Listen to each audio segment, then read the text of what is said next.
Hello friends, आप देख रहे हैं परूथी ट्यूटोरियल और मैं हूं आपका दोस्त सागर परूथी। आज हम सीखेंगे सिंगली रेनफोर्स्ड बीम को कैसे डिजाइन करते हैं। मतलब कैसे हम किसी बीम का साइज निकालते हैं या फिर कितना हमें उसमें रेनफोर्समेंट, कितना सरिया डालना है वो हम निकालते हैं। तो अगर हमें डिजाइन करना है किसी भी रेनफोर्स कंक्रीट बीम को, तो हमारे पास उसके ऊपर लोडिंग या फिर उस बीम के ऊपर बेंडिंग मोमेंट गिवन होगी। हमारे पास बेंडिंग मोमेंट गिवन है इस क्वेश्चन में 20 किलो न्यूटन मीटर, और हमें कंक्रीट का जो ग्रेड है वो M20, और साथ के साथ हमारे पास जो FE 415 रेनफोर्समेंट स्टील का ग्रेड है वो दिया हुआ है। और ये बोला हुआ है कि जो विड्थ लेनी है हमेशा बीम की, वो इफेक्टिव डेप्थ से हाफ होनी चाहिए। हमेशा ये बात ध्यान रखने की, जब भी आप डिजाइन करते हैं तो जो विड्थ है वो हमेशा half of the effective depth होनी चाहिए। तो इसको सॉल्यूशन करेंगे। सबसे पहला स्टेप, गिवन डेटा। तो गिवन डेटा में हमारे पास यहाँ पर क्या क्या वैल्यू गिवन है। हमारे पास गिवन है M20 और हमारे पास गिवन है FE 415। अब M20 कंक्रीट के लिए ध्यान से रखेंगे, M20 कंक्रीट के लिए IS 456-2000 यह ग्रेड बुक जो इंडियन स्टैंडर्ड बुक है, हम उसमें से क्या करेंगे, M20 को देखते हुए सिग्मा सीबीसी की वैल्यू नोट करेंगे। सिग्मा सीबीसी की वैल्यू हमारे पास है 7 न्यूटन पर mm स्क्वायर। हमारे पास सिग्मा सीबीसी की वैल्यू कितनी गिवन है, 7 न्यूटन पर mm स्क्वायर। तो हमारे पास कहां से आएगी, ये इंडियन स्टैंडर्ड बुक है, वहां से हमारे पास ये वैल्यू आएगी। वो बुक कौन सी है, दिस इज, ये वो बुक है इंडियन स्टैंडर्ड बुक, जहां से हम इस वैल्यू को नोट करेंगे। इसके अंदर हम वैल्यू निकालेंगे पेज नंबर 81। तो जैसे ही पेज नंबर 81 आप निकालेंगे, तो आपके पास M20 को देखते हुए सिग्मा सीबीसी की वैल्यू आएगी कितनी, 7। और जैसे ही आप पेज नंबर 82 ओपन अप करेंगे, नेक्स्ट पेज पे पेज नंबर 82, तो वहां से आप क्या देखते हैं कि 82 पेज नंबर के ऊपर यहां पर आप देखेंगे सिग्मा एसटी की वैल्यू आप यहां से नोट करेंगे FE 415 के लिए 230। तो जो ये वैल्यूज है हम इसको नोट डाउन करेंगे इस बुक के अंदर से। तो हमने यहां पर कितना वैल्यू दी हुई है बुक के अंदर से हम नोट डाउन करेंगे। तो सिग्मा सीबीसी की 7 और FE 415 को देखते हुए सिग्मा एसटी की वैल्यू हमारे पास है 230 न्यूटन पर mm स्क्वायर। और साथ के साथ बेंडिंग मोमेंट गिवन है क्वेश्चन के अंदर, कितनी गिवन है bending moment, that will be equal to, question में गिवन है 20 kilo newton metre. 20 kilo newton metre, अगर इसे न्यूटन mm में लूं तो 10⁶ न्यूटन mm। अब हमारे पास सबसे पहले स्टेप नंबर 1 कंप्लीट करने के बाद हमें बी भी नहीं पता, हमें डी भी नहीं पता और एरिया ऑफ स्टील नहीं पता, बस ये पता है कि वो सिंगली रेनफोर्स्ड बीम है। तो डिजाइन कांस्टेंट स्टेप नंबर 2, इसके बाद तो हमारे पास 4 कांस्टेंट होते हैं M, K, J, Q।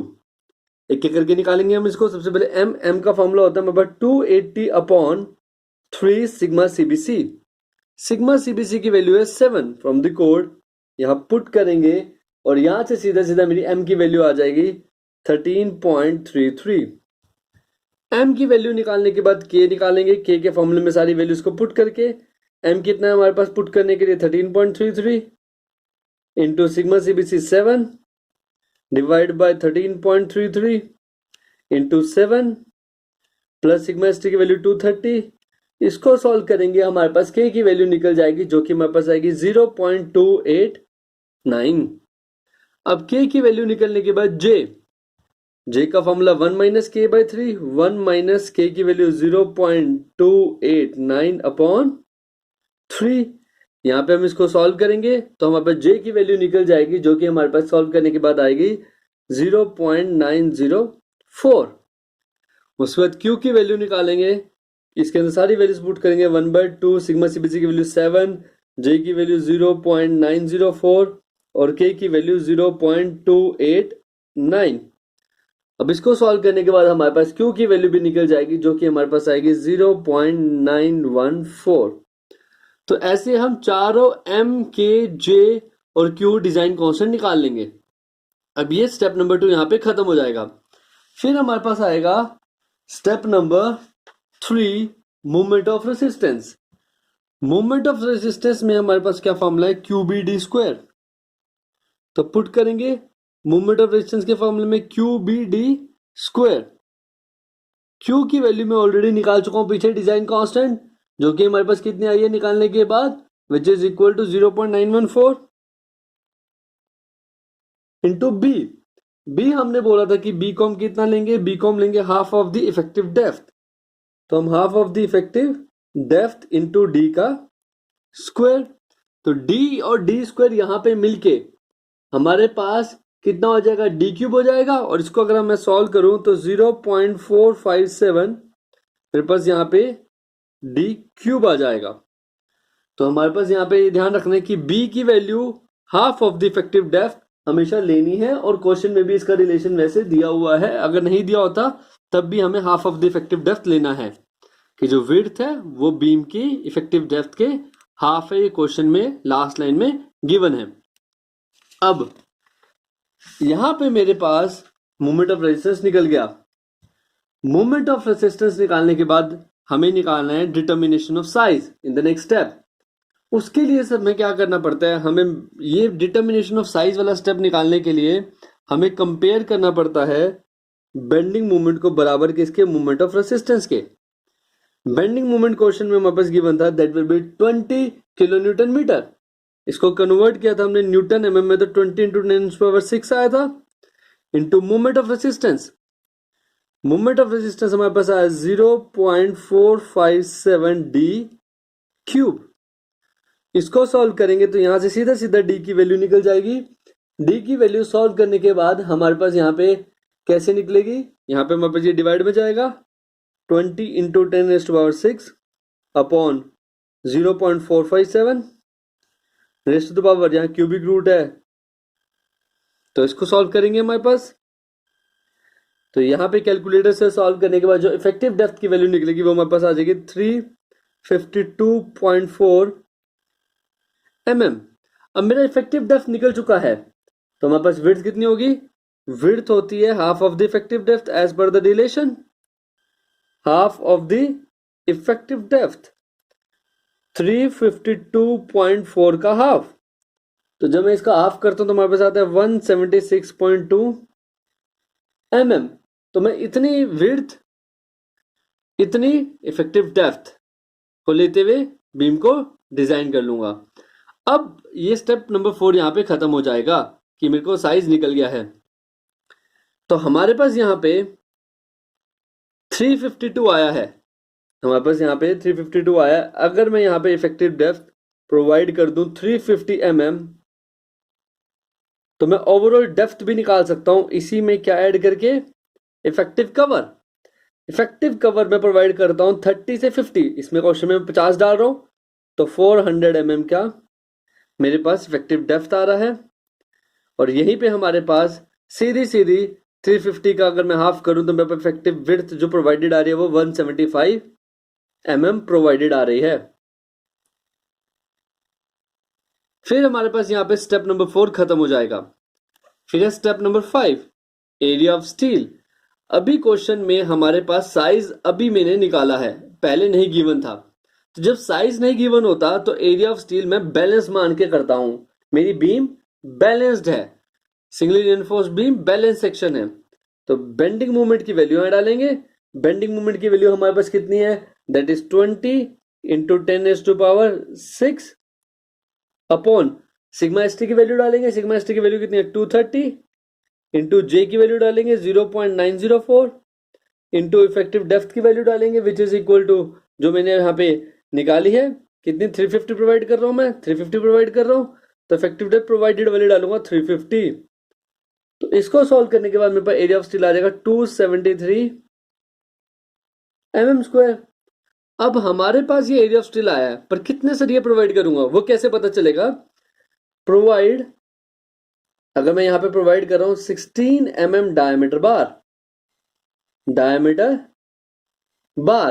तो पहले मैं निकालूंगा area of 1 bar, pi by 4 16 का स्क्वायर। मैं एरिया ऑफ 1 बार निकालूंगा, मेरे पास कैलकुलेटर है, आप कैलकुलेटर से इसको सॉल्व करेंगे तो एरिया ऑफ 1 बार निकल जाएगा। हम इसको कैलकुलेटर से सॉल्व करते हैं और एरिया ऑफ 1 बार निकालते हैं। तो एरिया ऑफ 1 बार हमारे पास सॉल्व करने के बाद हमारे पास इतना आ रहा है, that is 200.96 mm square.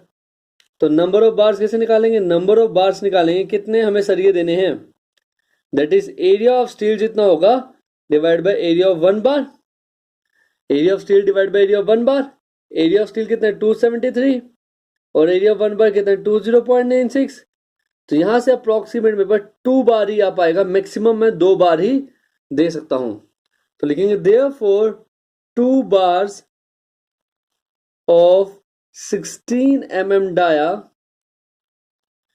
Is provided.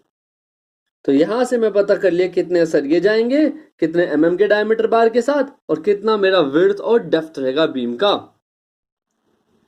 In the next question हमारे पास साइज ऑलरेडी गिवन है बीम का 200 mm उसके विड्थ एंड 400 mm उसके इफेक्टिव डेप्थ, और बीम का इफेक्टिव स्पैन गिवन है 5 मीटर।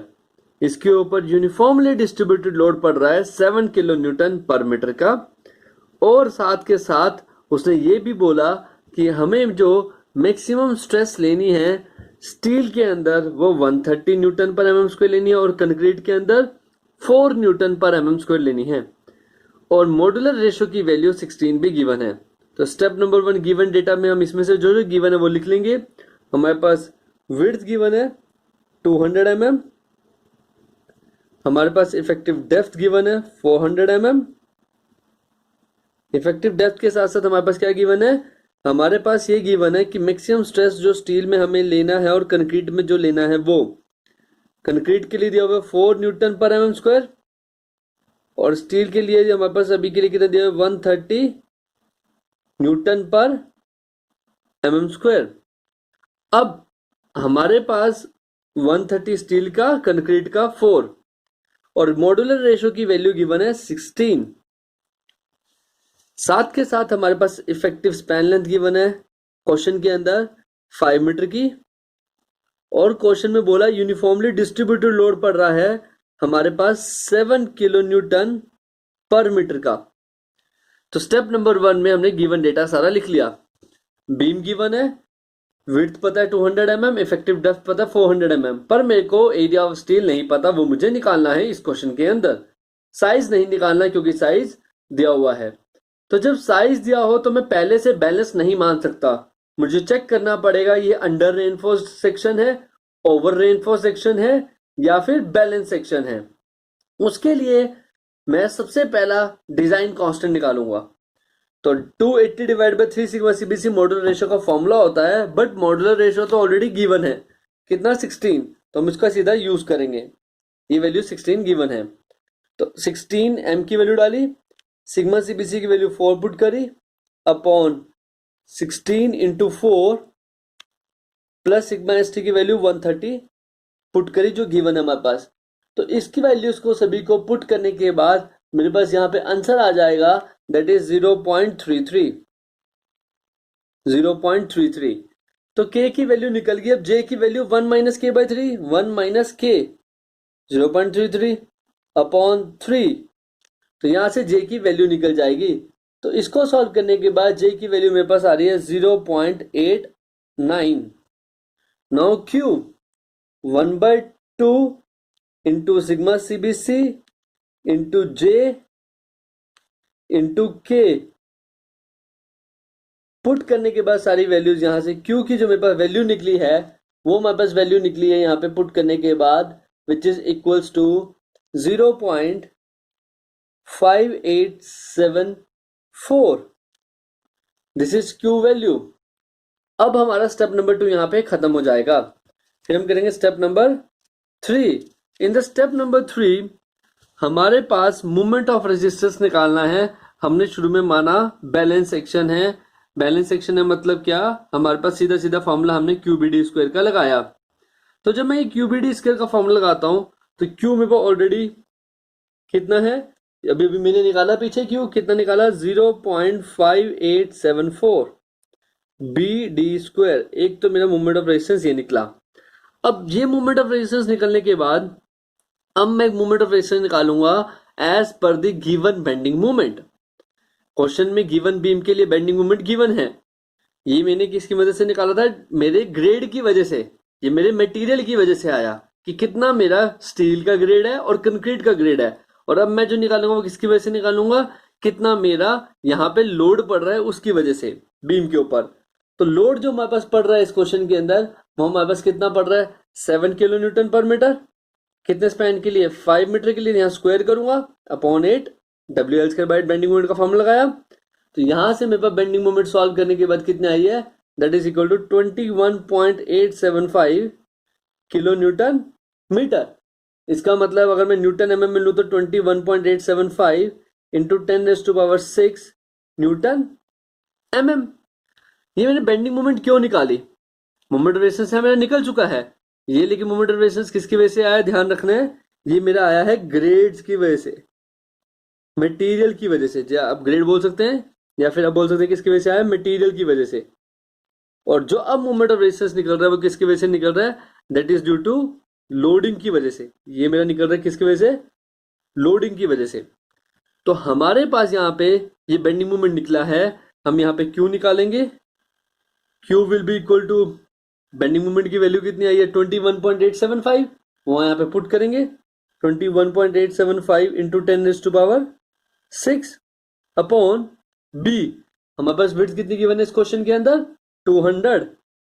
इफेक्टिव डेप्थ कितनी गिवन है क्वेश्चन के अंदर, 200 मल्टीप्लाई इफेक्टिव डेप्थ कितनी गिवन है क्वेश्चन के अंदर, 400 का स्क्वायर। तो यहाँ पे सॉल्व करने के बाद हमारे पास वैल्यू आएगी 0.6836। ये मेरे पास क्यू की वैल्यू निकल गई। अब मैं यहाँ पे निकालूंगा मोमेंट ऑफ रेजिस्टेंस। तो अगर मैं ये फॉर्मूला लगाऊं क्यू बी डी स्क्वायर, और मेरा क्यू निकल चुका है 0.6836 b d square moment of resistance. तो ये वाला मोमेंट ऑफ रेजिस्टेंस जो कि बीम का ड्यू टू लोडिंग था, वो ज्यादा आया है moment of resistance due to किसकी वजह से, मटेरियल की वजह से। तो अगर ये वाली वैल्यू, अगर मोमेंट ऑफ रेजिस्टेंस लोडिंग की वजह से जो है of a given beam due to loading, जो लोडिंग की वजह से हमारे पास आया due to loading is greater than moment of resistance of a critical section. मतलब क्रिटिकल मतलब यहाँ पे किसकी बात कर रहे हैं, यहाँ पे बात कर रहे हैं मटेरियल की वजह से जो मोमेंट ऑफ रेजिस्टेंस है। तो जो मेरा स्टील रेनफोर्समेंट होता है वो ओवर रेनफोर्स सेक्शन होता है, वो मेरे पास होता है ओवर रेनफोर्स सेक्शन। उस केस में कंक्रीट के स्ट्रेस तो हमारे पास सेम रहती है जो कि हमने यूज करी है 4 न्यूटन पर एमएम स्क्वायर। अब हमें पता चल चुका है कि वो ओवर रेनफोर्स सेक्शन है। तो ओवर रेनफोर्स सेक्शन निकलने के बाद मैं चेक करूंगा कि मेरा एक्चुअल में डेप्थ ऑफ न्यूट्रल एक्सिस कहां पर लाई कर रहा है। तो actual depth of neutral axis निकालने के लिए हमें कुछ नहीं करना, जो हमारे पास मोमेंट ऑफ रेजिस्टेंस का फॉर्मूला है। मोमेंट ऑफ रेजिस्टेंस का क्या फॉर्मूला है हमारे पास, मोमेंट ऑफ रेजिस्टेंस का हमारे पास ये फॉर्मूला रहा है ओवर रेनफोर्स में 1/2 इंटू सिग्मा सीबीसी इंटू, यहाँ पे हमारे पास sigma CBC into NA into B D minus NA upon 3। ये हमारे पास मोमेंट ऑफ रेजिस्टेंस का फॉर्मूला है। अब यहाँ पे आप क्या पुट करेंगे, बेंडिंग मोमेंट। बेंडिंग मोमेंट हमने निकाली थी पीछे, कितनी आई थी हमारे पास, बेंडिंग मोमेंट हमारे पास आई थी निकालने के बाद 21.875 into 10⁻⁶ is equal to 1/2 into sigma सीबीसी 4। NA की वैल्यू निकालनी है और B की वैल्यू हमारे पास यहाँ पे ऑलरेडी हमें पता है कितनी है, 200 है। D की वैल्यू हमारे पास ऑलरेडी मेरे को पता है 400 है, माइनस NA अपॉन 3। तो जब मैं इसको सॉल्व करूंगा तो सबसे पहले मेरे पास एक क्वाड्रेटिक इक्वेशन आएगी। तो जो हमारे पास यहाँ पे सबसे पहले क्वाड्रेटिक इक्वेशन आएगी वो कितनी आ रही है हमारे पास, क्वाड्रेटिक इक्वेशन NA के साथ हमारे पास क्या आ रहा है क्वाड्रेटिक इक्वेशन में, that is NA square minus 1200 NA plus 164100 equal to 0।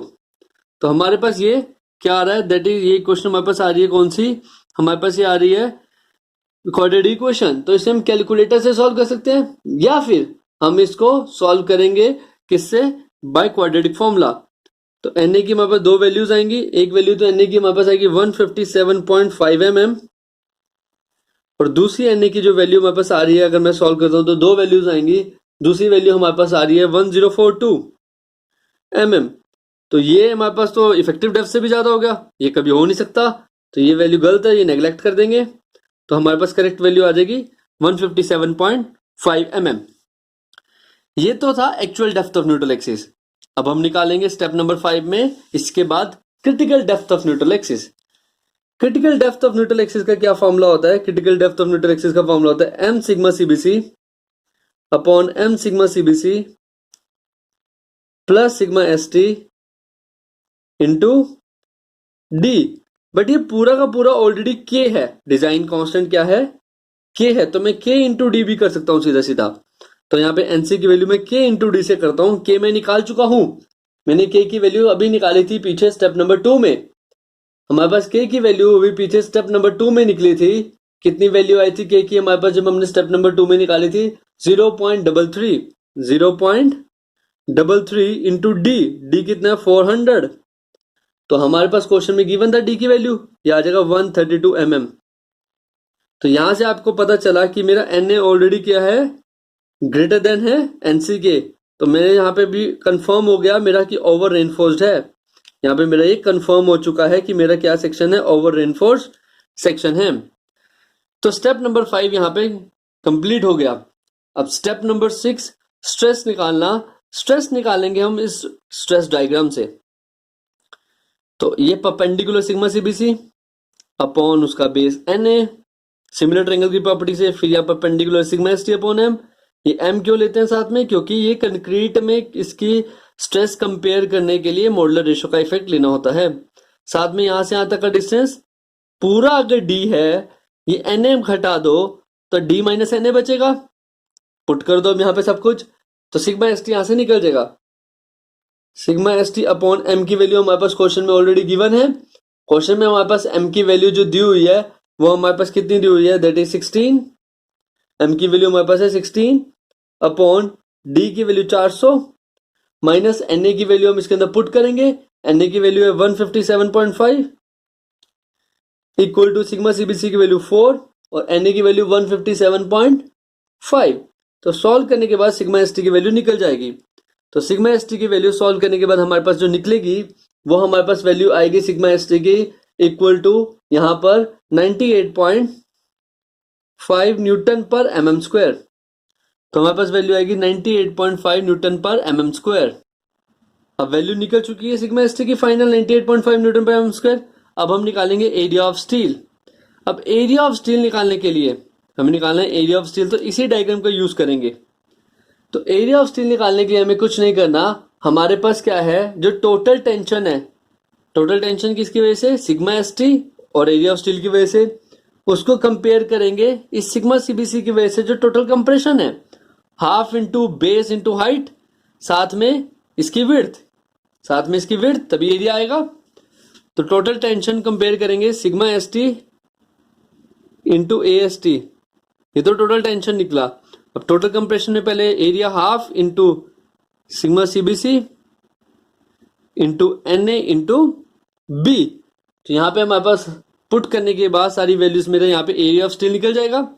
Sigma s T की वैल्यू, सिग्मा एस टी की वैल्यू अभी भी मैंने पीछे निकाली 98.5 इंटू ए एस टी मेरे को निकालना है, ए एस टी का ए एस टी लिखेंगे equal to 1/2 into sigma CBC की वैल्यू 4 इंटू Na की वैल्यू हम निकाल चुके हैं ऑलरेडी, कितनी निकाली है 157.5 इंटू बी की वैल्यू, बी की वैल्यू हमारे पास कितनी है, बी की वैल्यू क्वेश्चन में गिवन है width of the beam which is equal to 200। तो यहां से हम सॉल्व करेंगे सारी इक्वेशन को, तो मेरा ए एस टी निकल जाएगा। एरिया ऑफ स्टील हमारे पास आएगा यहाँ पे 639.6 mm स्क्वायर। तो इसमें हम प्रोवाइड करेंगे इसके बाद कितने डायमीटर का मैं बार ले रहा हूं ताकि मैं नंबर ऑफ बार निकाल सकता हूं। प्रोवाइड मैंने इसमें मान लो कर दिया 16 mm डायमीटर बार, 16 mm डायमीटर बार, तो मेरे पास एरिया ऑफ 1 बार निकल जाएगा पाई बाय 4 डायमीटर का स्क्वायर।